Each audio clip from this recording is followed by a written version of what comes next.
এগুলো হচ্ছে আমরা লাউয়াছড়ার ভিতরে অনেক পাহাড়ের উপরে এখানে একটা দোকান,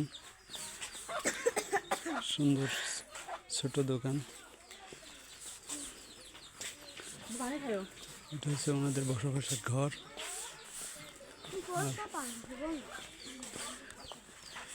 আমরা এখন কিন্তু অনেক উপরে আছি, প্রায় নিচ থেকে 500 ফিট উপরে আছি। সেটা দেখতেছেন আর মানুষজন আসছে দেখার জন্য। আর এটা হচ্ছে গির্জা ঘর।